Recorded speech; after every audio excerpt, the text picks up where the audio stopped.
Hi guys, and welcome back to our channel. My name is Janine. I'm Niley! For today's vlog ay papanoorin natin ang up-close and personal video ng ating Miss Universe Philippines Cebu. That's Chris Tiffany Johnson. And this is a personality interview challenge. Ang mananalo sa challenge na ito with the most number of votes sa Miss Universe Philippines app will automatically get a spot on the semifinals. So, to vote for Chris, just download the Miss Universe Philippines app and then go to the challenge vote tab.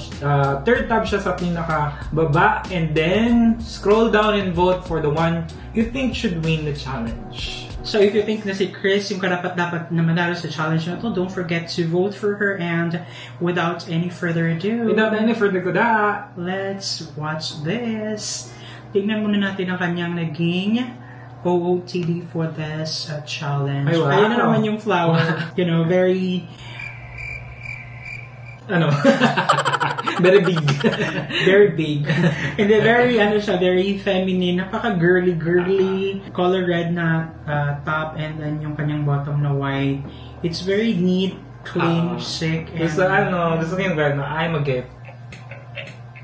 One thing I want to do the most is to travel the whole world with my family and be able to take them and enjoy the beauty of the world. Yeah. Or the universe, rather. Ay, wow! Habol yung universe. Well... Hindi, pero, yeah, most of us kasi, most especially nung COVID, naging na talaga yun na parang, actually before COVID pa, most of the people, they feel like yung experiences, yung traveling, yun yung parang mas mahalagang memories or collection rather than, just collecting and making your bank accounts bigger and, I mean, the pandemic days reminded us na life is so short. And how important it is to spend it with our loved ones. I think one misconception about me that I want to break is that people think I'm social or maarte, but I'm the most down-to-earth. Lahat sila, ganun. I do enjoy trying different new things, street food, and enjoy the streets and beauty of Cebu, especially. Wow. Take us to Cebu. How? Ang ganda niya kasi, very social.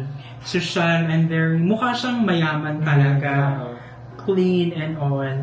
So, tayo, mukha tayo. Dirty.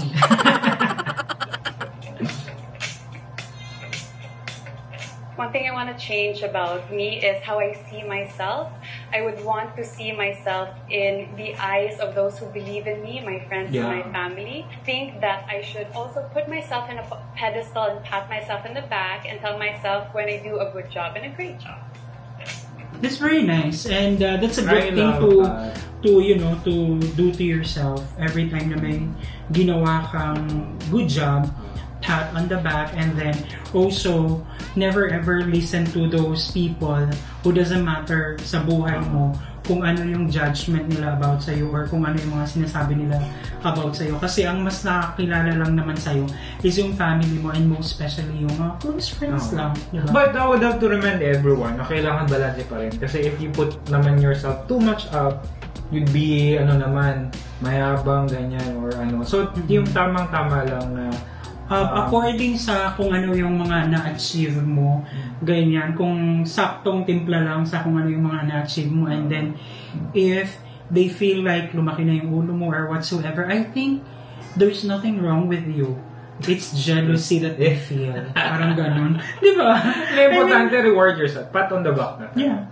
So, ayun na guys, and if you think na deserve ni Chris na manalo sa challenge na to, don't forget to vote for her on the Miss Universe Philippines app. And thank you so much at sinamahan nyo naman sa nagdaang video. If you like this video, don't forget to give it a thumbs up. If bago kayo sa ating channel, don't forget to subscribe and hit that notification bell para updated kayo sa ating mga next uploads. And guys, thank you so much for watching our videos. We have a lot of videos done and we have a lot of videos coming. So keep watching us in the next video. Bye!